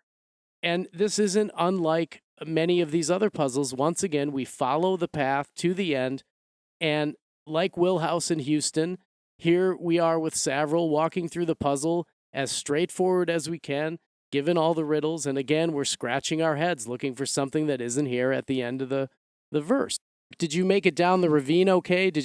Are you all right? I did. Was there a mudslide? Nothing? No problems? It was not as muddy as it was a few days ago, so I made it down just fine. You went down underneath the bridge. You walked 100 paces, and where are you at right now? Are you out by Lincoln Memorial Drive, or are you still in the woods, or where are you at? So I can see Lincoln Memorial Drive. My 100 paces gets me to, there's like steps going down. I'm on the third step up. And to my right, there's kind of like a rocky kind of sewer drain. It's a sewer drainage ditch that they've put in. This is a new feature. This wasn't there in 1981. And basically in 81, it was just a washout. There was no drainage. So all the rain that came down those ravines there would wash all the rocks and mud and soil out onto a washout at the bottom of that thing. When he's talking about over rock and soil, he's talking about that washout. And we have pictures. I do have a 1984 picture before all of that stuff was put in down there where you can see the washout, and I'll post that up on the Facebook page. Why don't you walk out to the, a few more steps there, 7 or 8 more steps till you get out into the clearing where our big friendly tree is that's been dug a few times. All right. At the end of that washout, there used to be, I don't think there are anymore, there used to be 5 humongous giant cottonwood trees. I have pictures of them going back to the 40s that we got from the Historical Society, and they were big in the 40s. So they're gigantic. They were gigantic when Byron was there. Whatever's left is gigantic now. How many are left? A lot of it's overgrown, but there's one that's definitely very prominent that's sticking out. Is that the one that is right on your left side as you come out of the ravine trail? It is, yeah. Just do me a favor and check the south side of that tree and see if there's still divot holes from where we dug it out. There are still, it's a little bit eroded, but you still got some divots in there, yeah. Come on, guys. Fill your holes. I have a picture of how we filled it in. I can post it. We did a good job. That was a dig. So Animal Painter and I dug that tree out 2 times. And then before that, Forest Blight and Pine Tree, and I don't know how many people were up there for. It was like 4 or 5 of those guys were up there. Maybe some other people from our group were there back in 2006, and they dug it up. So after they dug it up, we said, well, maybe they missed it. Let's go a little further south. And we dug it up. And then we went back and dug up the next tree down the southern foot of that tree in case we counted wrong. And there's absolutely nothing there. Past 3, staying west is our next line, Savrel. We got to work hard at figuring this one out because we're close to the end here. So when you arrive at the outwash at the end of the South Ravine Trail, you see those 5 cottonwood trees. The tree that's directly on your left, the one that we were talking about, is featured in the image as the top of the cape. It's the flared cape. It's an exact match to the tree. It's got the same foot. Am I right, Savrel? Can you see it? Yeah, I've seen the picture and yeah, you are right about that. It's got that nose-like foot on the southern side. So everybody thought for a long time that was the foot, the southern foot, was that nose-like feature on that giant cottonwood tree. Anyway, past 3 staying west. What do you see? Is there anything there? Tons of vegetation, a bunch of trees that have been cut down or have fallen over the years. A little spot that I like that has, it looks like, I don't know, way back in the day, there was some kind of rock. There's nothing down there. This is what I did when I was down there. I basically lost options. There was nothing that was past 3. I was looking for knots in trees that represented a letter. There was just nothing. Eventually, I decided, well, hey, what if I just keep walking southeast? I continued to walk southeast, and if you go maybe 50 yards or so southeast from where that trail leads out, there is a way overgrown planter wall. On the hill above the planter wall is a giant mulberry tree that somewhat resembles the other tree in the Cape. You couldn't really say it's a dead-on match, but who knows? It's a tree and it's been 38 years. I did find this giant mulberry tree and this planter wall, and this is the planter wall in said Vice magazine article that was, tore up for a whole week. I must have dug a dozen holes or more there. And then I think, Savrel, you checked some spots for me also after that point in time. We checked that planter wall. I did. I was hiding in that hole one night at 4 a.m. in the morning. So we've checked all those spots. Anything that could be a letter, I've put a hole next to. There's really just nothing there. The next thing we have is you'll see a letter from the country. If we don't have... We can't even find the past 3. Now we're looking for this letter. The only letters that were really down there was a giant rock sitting out about 100 yards into Lake Michigan, right in that vicinity, right there, where you come out of that outwash there. If you look out, straight out to the lake, about 100 yards out, there was a big rock that in the 70s some kids spray painted the word love real big on it. I think I have a picture or 2 of it I'll post up.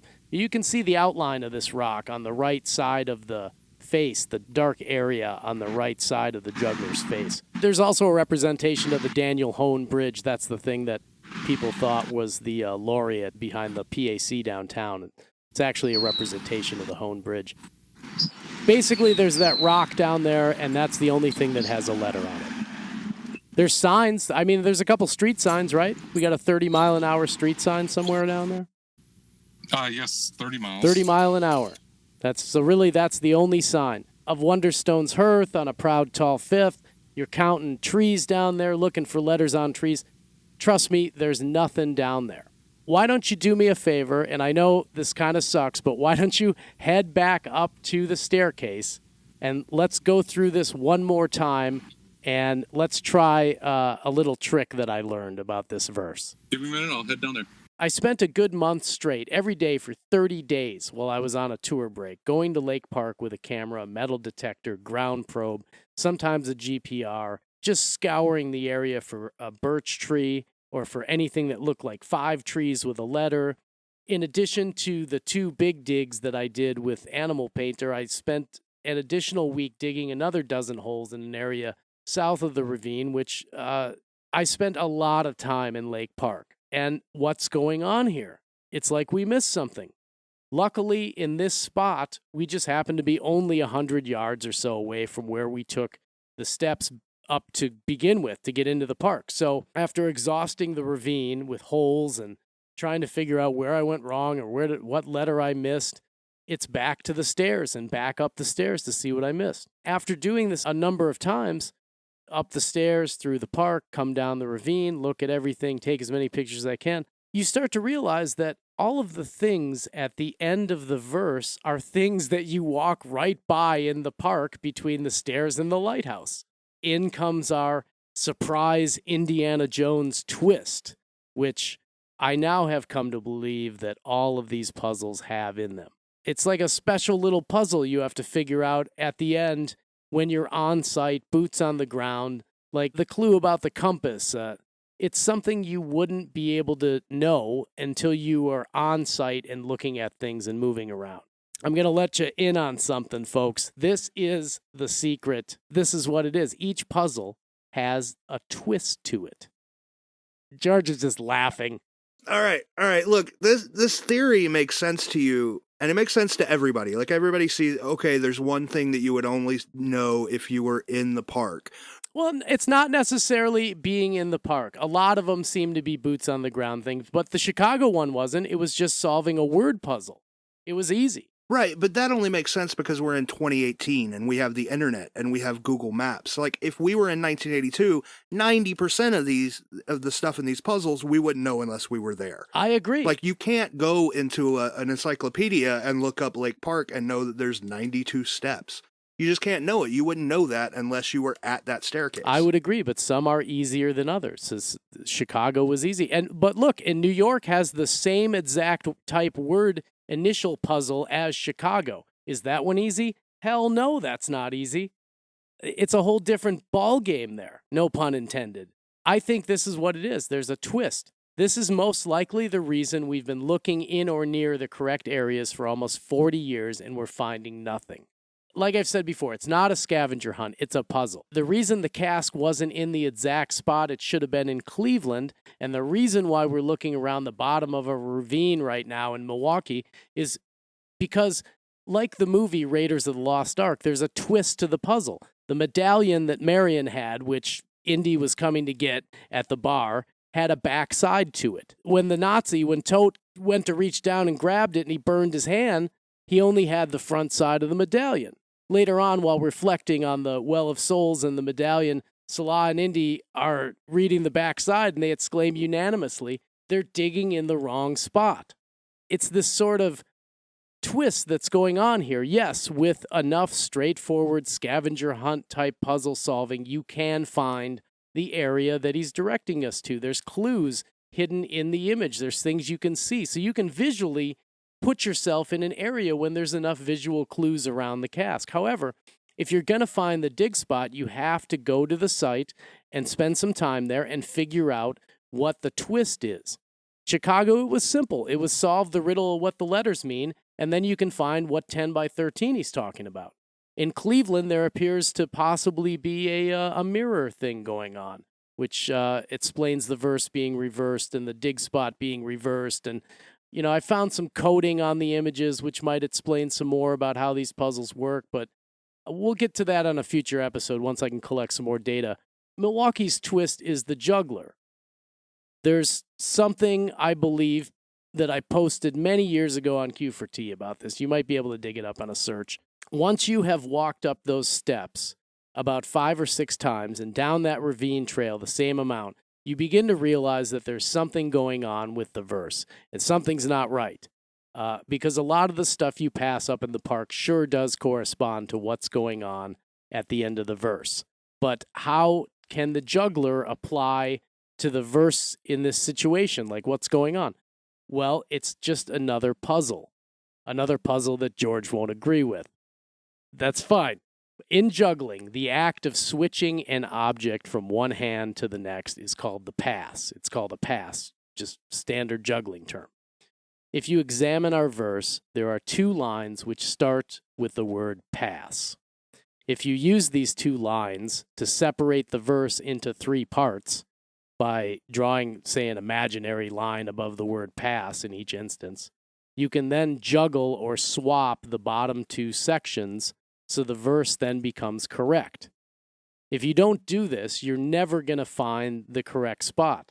Seriously, this is how you have to swap it out, and all of a sudden everything fits into place. Now we have a verse that works with the whole path. The whole thing you said about Cleveland being reversed, you know who came up with that first, right? Oh yeah, our good friend Josh. Yeah. Oh, of course. Was a Josh thing. I don't know if he's figured it out quite as deep as I have now. I think I might have gone down the rabbit hole a little further than him. Well, I'm glad that you're right on track with Josh. Yeah, don't ever do that again. All right, so now we have a verse that works with the path that we've been taking through Lake Park. So let's go back to the top of the stairs and follow it again to see what we might find with the final puzzle solved. After climbing the grand 200, off to Savrel. All right, Savrel, are you back at the top of the stairs there? Yes, I'm back here again. Let's do this again, and let's try to keep in mind the things that we talked about when we juggled the verse into place and we switched those two bottom sections. So now, after climbing the grand 200, you still head out on the same southbound path. Your next instruction would be, after solving the surprise twist at the end, the next instruction would be past 3, staying west. The next thing that you come to, and we left this out so we could talk about it now, the next thing you come to from the stairs is a par 3 golf course. It's between the stairs and the entrance to the lighthouse section of the park. The golf course has these orangish red T-ball markers. They're not there anymore. They're there, but they're square and they're really kind of bright red now. But they used to be these standard orange T-ball markers that you'd see at any county park. They look exactly like the one the juggler's holding, and they're the same color and everything. And I believe we have some pictures of those we can post too.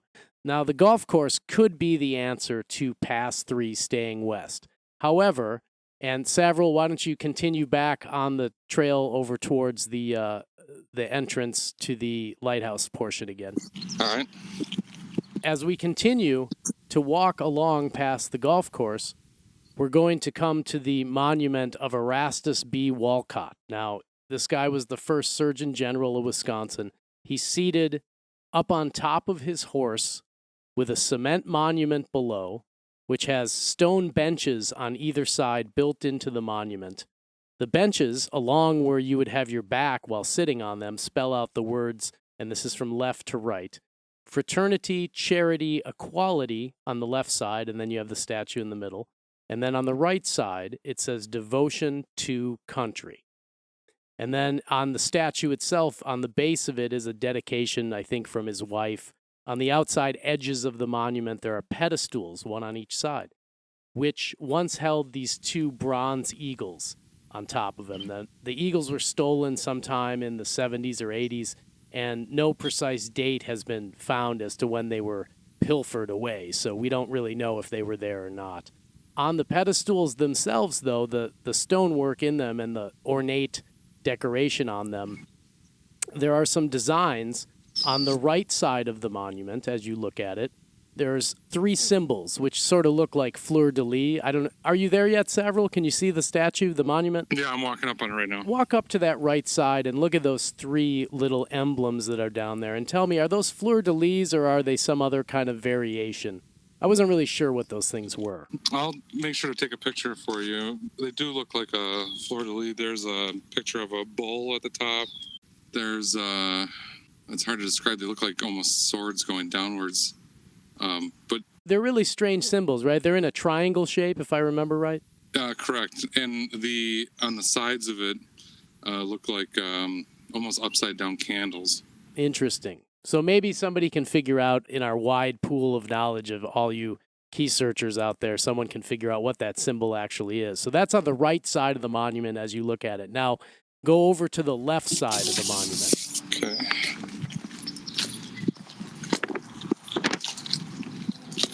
All right, this one's also has the upside down like candle looking things, but it also has an eagle on the top. All right. And then you have a post, and then there's a W. A W? Yes, a W. Just a single letter W? W is the most prevalent, but if you look closer, it's W, then it looks like there's a B, and then there's an E.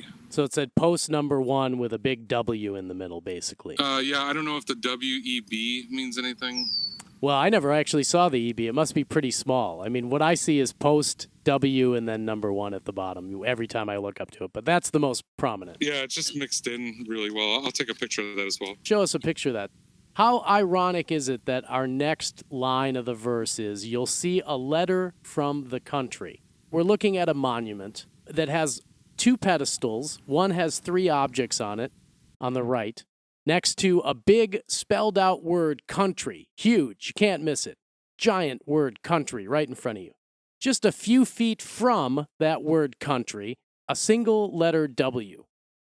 Another thing this could be a reference to is the word Wisconsin. It's Walcott on the monument. But the fact that the giant word country is looking at you right in the face should be a dead-on giveaway that this is where we should be. So the next line is, of Wonderstone's hearth. If you look at an overhead view of the Walcott Monument, you'll notice that the monument itself, in combination with the porch it's on, form the shape of a fireplace hearth. I suspect he used the term Wonderstone so he could include a W. Maybe it's for Wisconsin. I don't know why he used Wonderstone and the W or where the tie-in is with that, but I suspect that there's probably something going on there. In any case, we found a single letter from the country, and it's on a monument which sits on a hearth-shaped platform in the park. And I'll show an overhead view of that platform so you can get an idea of what that looks like. There's another place where we disagree. I can't break these two up. You'll see a letter from the country of Wonderstone's hearth. It seems like that's the phrase he's using here. Total combined. And that would be a letter from the country of Germany. Like, Wonderstone is the gem. It's in the book. He calls the gems Wonderstones. Well, there's a W in Wonderstone. Well, I mean, if you just read it totally literally, yeah, you'll see a letter from the country of Wonderstone's hearth. There could be a W, an O, an N, a D, E, R, any one of those letters, if you just take it literally. Yeah, but it's a weird phrase, right? Wonderstone? That's a weird... There's an actual thing that is Wonderstone. There's an actual stone, but... Not to interrupt you, I was going to say that if you actually look up Wonderstone on Google... I've heard those theories, and I've heard, George's theory about it has to be, but I think Wonderstone was used in the book, in the story, was it not? Right, it was. And it's a weird, like, I've lived my entire life and I've never used the word Wonderstone until this puzzle came up. And this man, not once. This man happened to use it twice in the same book. In one place he's referencing a gem, and in the other place he's referencing a W from a Walcott. I think in both places he's probably talking about the gem. And hearth, like, yeah, okay, the monument's shaped like a hearth. What's the hearth shaped like? A rectangle. Like, everything's shaped like a rectangle. No, it's a little different in the back. There's kind of an angled feature. You're free to disagree. There's no cost.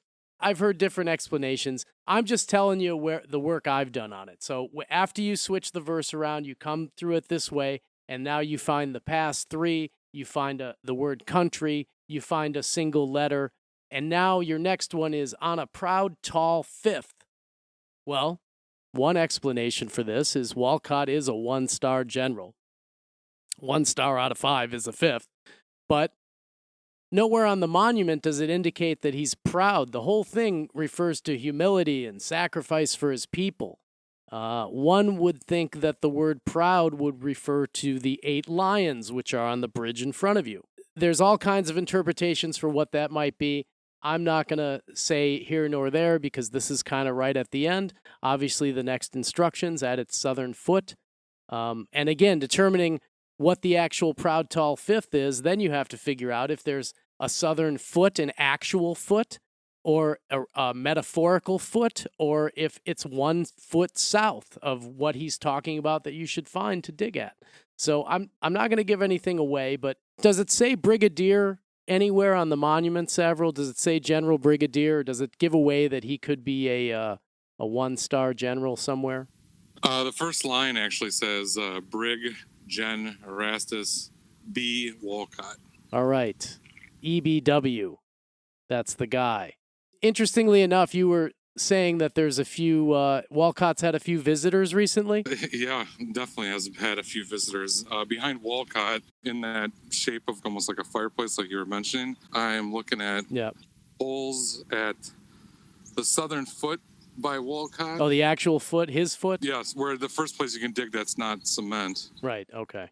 The corner. If you go a little bit more south where the other end cement stops, there's a very, very large hole next to the bush that's here. Okay, so they're trying that. It actually looks like at one point someone tried digging a lot of, basically around the whole archway behind Walcott. And then someone might have just looked at their compass wrong, and then there's a big hole by the northern foot of Walcott. Oh, just in case it was backwards. Yes.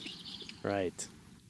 Well, that's interesting. I mean, I'll let everybody out in listener land know that Animal Painter and I have GPR'd the back of that statue. There's nothing back there but one single wire, what looks like one single electrical wire running from one end of the statue to the other end of the statue. Don't know if it's hot or not. You know, we didn't do any digging because we didn't find anything directly behind the statue. So I'll give you that. We GPR'd the whole behind and didn't find anything. They do have new lights up here, so I wouldn't dig too far because I bet you those wires are connected to the lights Right. that are shining on Wolcott at night. Someone we know made a documentary where was digging next to a lighting pole down there by the lighthouse. Not a good idea either. So be real careful when you're digging in the park. Pass the compass and reach the foot of the culvert, on and on and on. You already have the treasure now, so he's giving you a way to get out, so you take it on out. That's about as much as we can do on the walkthrough. I want to thank Savrel for being on the show, and you can reach him via our Facebook groups if you have any questions for him. He's a great photographer. He's a nice guy, happy to help. He'll be glad to answer any questions. Just hit him up at our Facebook group on Shhh, the Secret Podcast on Facebook, or any of our numerous city groups that we have, which I don't even know why we have them as city groups. So people talk about anything they want. Thank you, Savrel, for coming down. Hey, thanks for having me on the show, John. All right, gang, so this is about as close as you can get to revealing a dig spot without actually saying where it is. It's at the Lion. It's at the Lion. We're all going to be rich. We are all going to be rich. I've said as much as I can say without saying, hey, look, dig here. And I've worked for many, many, many years on this particular puzzle. It's not even funny. Like sometimes 8 hours a day for a week or two on end. For the sake of showing some of my own crazy work, because all I've been doing is featuring other people, I wanted to feature some of my own work so I can be equally criticized with the rest of our group. And criticized you have been. Oh, yeah, it's been a real blast. Hopefully this will help people look at the thing a little differently, and maybe they'll get an idea from me and say, hey, listen, you know, maybe I've been looking at this verse line wrong. Maybe it's a word puzzle. Maybe I see this in the image.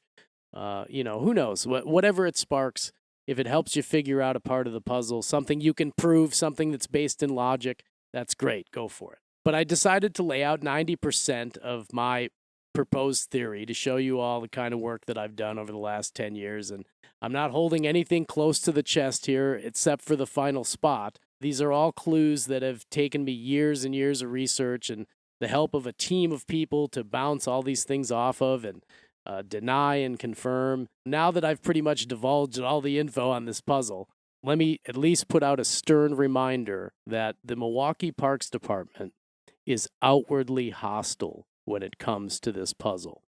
With the exception of two very nice ladies with the Lake Park Friends Association and Susan, the Parks Department supervisor over Lake Park.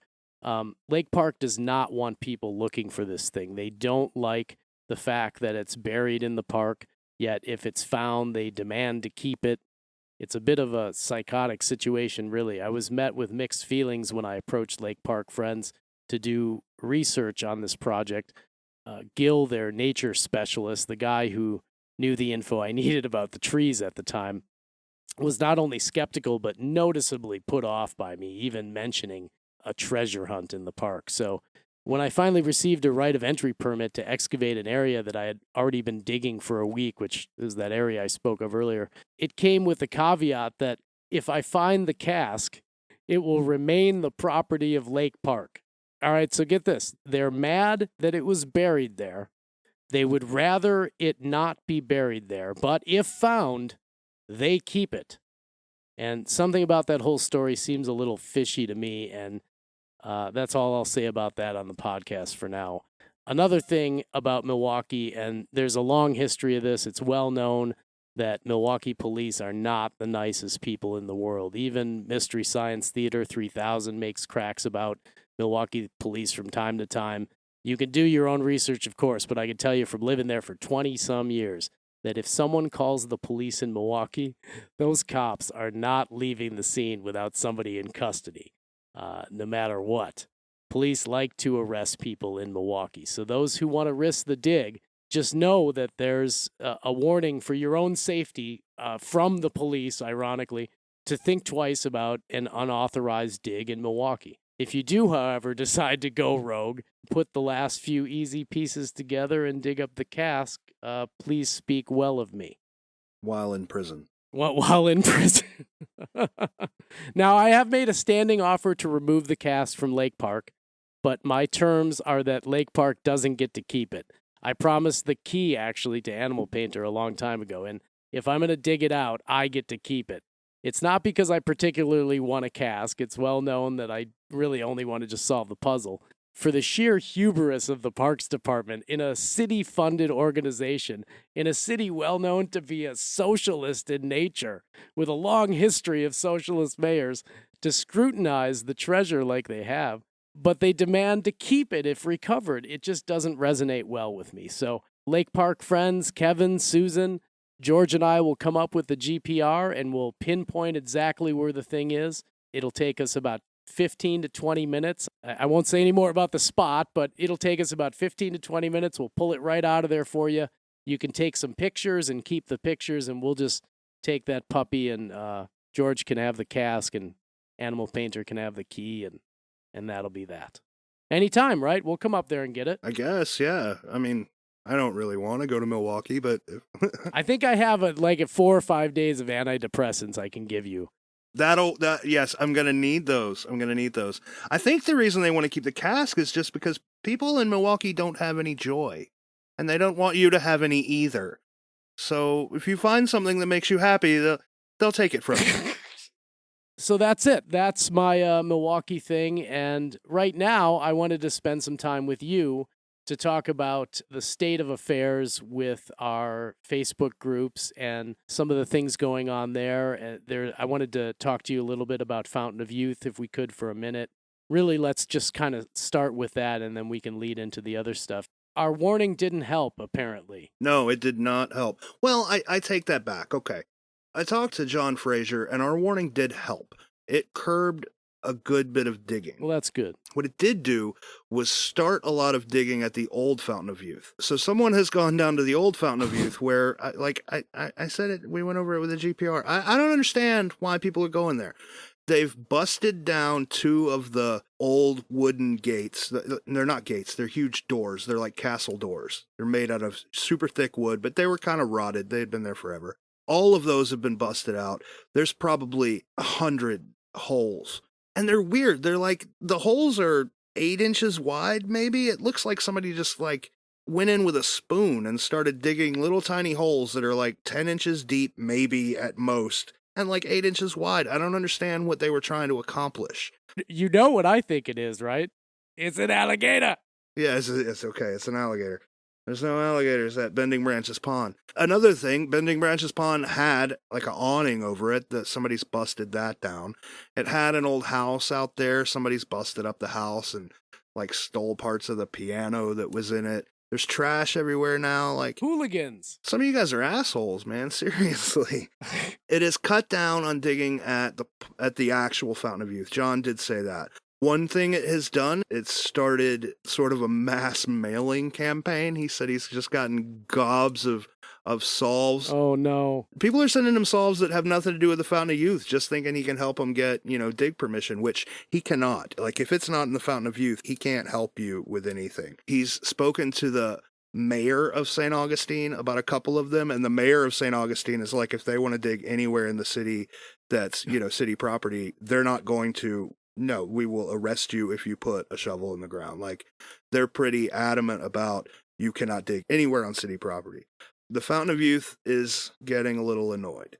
We went over practically everything that wasn't in the park proper with a GPR. We couldn't find anything. We dug about 20 holes. And you posted pictures of this up too, didn't you? I did. I posted a map of everywhere that was GPR'd by us, everywhere that was GPR'd by Expedition Unknown.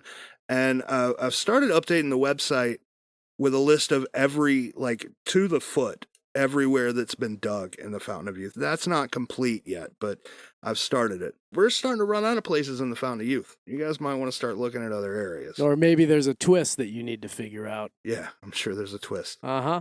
If you just replace the words fountain and youth in Fountain of Youth, you get oil of Olay. So it's got to be at the makeup counter at Sears. That was the dumbest joke I've You have to do better than that. Yeah, well, whatever. I don't know. I couldn't think of anything. John is getting aggravated. The board at the Fountain of Youth is floating the idea of charging for digs, but they haven't decided on that yet.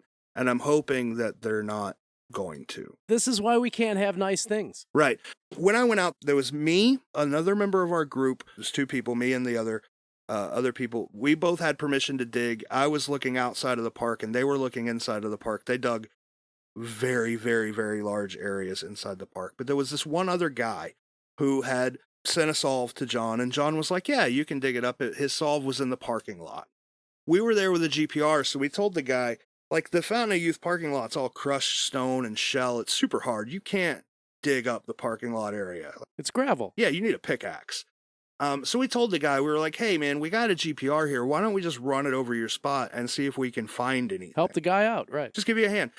So he let us, and we ran over his spot probably like the entire length of the parking lot in his area. And what we found was a fiber optic cable. Oh. A fiber optic cable was like 2 feet underground. And we told the guy, we were like, hey, there's a fiber optic cable like right where you're at. You're digging on top of a fiber optic cable. Please don't dig. And the guy was like, okay, that's fine. We walked away. We come back like an hour later. The dude's got like a hole right over the fiber optic cable. Because he didn't trust you. He thought that you found it, and he's, you're going to walk away and, oh, yeah, sure, it's a fiber optic cable, buddy. Yeah, he's like, we researched it, and there's no fiber optic cable here. What, he went on fiberoptic.com and what? I don't know. What, did you find some kind of map? But you got to, like, John can see this, right? You obviously got to talk to John about it. And John said that he knew the fiber optic cable was there because when they had put the trees in that area, they had busted the fiber optic cable. They had broken it, and it cost thousands of dollars in like a week to repair it. And he's super pissed at this guy. Like, we found the fiber optic cable. We told him exactly where it was, and he dug it anyway. The dude was the first person, I think, that was going to get permission to dig at the obelisk in the park. Not anymore. If you're going to risk damaging a fiber optic line in the Fountain of Youth when somebody's like, there's nothing there but a fiber optic line, like, I don't know. That's bad juju. That's the state of the Fountain of Youth. I'll say that the wiki apparently put together all of their information and mailed it to John. What do you mean, like all of their, like pages and pages and gigs and gigs? What he said was it was pretty much a printout of everything on the wiki related to the Fountain of Youth. They were trying to get permission to dig. He told people to send their solves and he would review them. So that's what they did. They did exactly. They just sent him the whole website. Hey, have you seen our website? Yeah. And just to clue you guys in, like the Fountain of Youth has people on every forum. Like, I'm sure there are people that work at the Fountain of Youth that are members of the Facebook page. They check the wiki. They check the Q4T. You can't talk to John about anything about this puzzle and him not already know about it. Like, they know. But anyway, they did exactly what he asked them to do. They sent their solve and they politely asked to dig. Well, good. The majority of people did, right? Yeah. A majority of people, were very polite about it. I don't know if he ever allowed them to dig, but he did ask us to GPR the area. And what we found, so the wiki had 3 areas. I'm not going to give away their actual area because I don't know if it's public. Sure. Yeah. The first they sort of abandoned was a palm tree next to the fountain overlooking the planetarium. And then there was another one a little bit farther back. And then the one that they're ending up on is next to a sidewalk. So out of respect, we didn't dig the sidewalk because that's their spot. I don't want to dig their spot, especially without their permission. But what we did do is we dug their abandoned spots. So we went from that first tree next to the green picket fence all the way back to the second spot, probably about 2 or 3 feet from their current spot. We dug all that out. We GPR'd the entire area. What we found was a giant cast iron pipe that used to be a water main for a house that was there. We found all their irrigation lines, and right over the wiki spot is a huge irrigation line that's about, 2 feet deep. I mean, it runs right underneath where they're at. So I sent all this to the guy that runs the wiki. I don't know if he posted it. I think I sent him the map of where we GPR'd. I don't know. I'm sorry, guys. We need to come up with a new spot. Well, there you have it. We should rename the show In Search of Sewer Pipes with George Ward. There's so many sewer pipes, man. Oh, all right. So let's move on here to this New Orleans nonsense. I mean, I'm not going to call it nonsense. The guy's got passion, and I'll give him that. No. I have nothing against Jason. Listen, I watched that news article, and it was painful. That was retarded. It was painful. God. And listen, I'm not bashing the focus guy of the article, Jason, right? No, the journalist. It's the journalist was horrible. This is concurrent now for the last 3 news reports / videos that I've seen on The Secret. Guys, there's 1 page in the back explains everything, and 1 page in the front explains the rules, or how it works, and the back explains the rules. It'll take you 3.5 minutes to read this stuff. I've watched a couple of news programs. I watched the one in New Orleans, and then there was one in San Francisco. I watched that one too. And they both... Oh, there's the wondrous Houston ones too, which I haven't seen the Houston ones. But those two specifically taught me, they both said the exact same thing. It was brand new information to me. And I don't know if you know it. Did you know that in 1982, a man named Byron Priest buried his safety deposit key in a ceramic box? Yes, this is what I keep hearing. This is like twice in a row I've heard that the key is for a safety deposit box, to open a safety deposit box to get the gem. Like there's some after quest after you get the key out of the ground. Listen, you can't, I don't even know. My face is in my hand right now. I don't even know what to say about this stuff. They're porcelain keys. They represent the treasure. You give it to the author. He gives you the gem. Will you get a gem now? I don't know. Sandy's kind of gone quiet. You have to really reach out to Brick Tower and ask them what the deal is with the gems. I'm not after the gems. I don't really care. But there's not a metal key inside of the box buried in the ground. That's not how it works. And there's some other things that they got a little off, too. I mean, where has journalism gone? I understand maybe it's a quiet day in New Orleans and you need something to fill the news up with. Or maybe you genuinely think it's an interesting article. Well, just do your due diligence and research the thing a little bit. It's the simple things, man. I just don't understand. And so many people are given... This guy's name's Jason, right? I think it's Jason. Is it Damballa? It's Damballa? The guy, yeah, I think so. Many people online are giving him shit. Like, the new running joke is wolves and everything. I mean, the guy's put in a lot of work. He's got passion, and there are a lot of crazy ideas out here about this puzzle. His idea isn't as crazy as some of the others I've heard. No, listen, for the first 5 years of doing this, you go through all kinds of... You give up on a theory because you're just like, I don't know. I can't, maybe it's something else. And you go to a different thing and you work on that and you get really into it. You know, the ambiguity of this puzzle allows for many different possibilities. And people really do get tied up in some crazy off the wall theories. And, you know, sometimes they're right. Most of the time they're wrong. Sometimes they're right. But in any case, they're doing things that are outside the normal accepted realm of possibility, so to speak. Like they're pushing the boundaries a little bit and they're trying to say what else. There are some people who are not really pushing any good boundaries, though. One thing you have to realize is that Google Maps is only a tool that we can use in our day and age to work on this. It's not anything that Byron had or Palancar had back in the day. They were using maps and atlases. 3D imaging of the planet was not something that was hidden inside the image, I don't believe. Get off onto a tangent if you want, but all of this has to do with trying to get you to a certain spot in a city by following a puzzle. You heard how I look at it as a puzzle in this last podcast. I've laid out how I solved what I consider to be that puzzle. You might have a different way to solve it. My way might be right or wrong, or yours might be right or wrong. You have to keep it within the realm and the context of what's going on in the book, in the story, in the city that you're in. We all want to go explore Knoxville and Tupelo and, Hattiesburg and wherever. But I think the cities, would you agree, George, the cities are pretty much laid out here. We have 12 rock solid cities. Yeah. I mean, you can't really argue with latitude and longitude coordinates. I guess you could still argue the verse combination. You could definitely argue that, yeah. Yeah. But as far as finding new cities, I don't think you can really reinterpret that in any day, unless you can show me a way how to reinterpret those numbers and get you to 12 different places in North America. Yeah. I'd listen. That's about the only way. What else is going on? I do want to say we one had a thing contest, about Damballa. right? You can call me like a wussy hippie, hipster, whatever if you want. But he made an effort in that interview that he gave to show that he's been just kind of beaten down on the forums for his ideas. Like, people just make fun of him. And it's crazy. Like, he's just a guy with ideas. This is a puzzle. It's supposed to be fun, you know? Why are we beating people down just because we don't agree with them? I get it. Vectors and whatever and wolves, it's unorthodox, but it's no reason to just like beat the dude down about it, so much so that he has to go on the news and talk about it. There's always going to be a little bit of ribbing when you have groups and forums and stuff, but enough is enough. Yeah, right? Ribbing's one thing. Like, I'll poke fun at you for your World of Worlds crap all day long, but I don't know. We're supposed to be a community that supports one another. Hey, we need to get Eric on the show. Eric, I don't know that he wants to do the show. Oh, come on.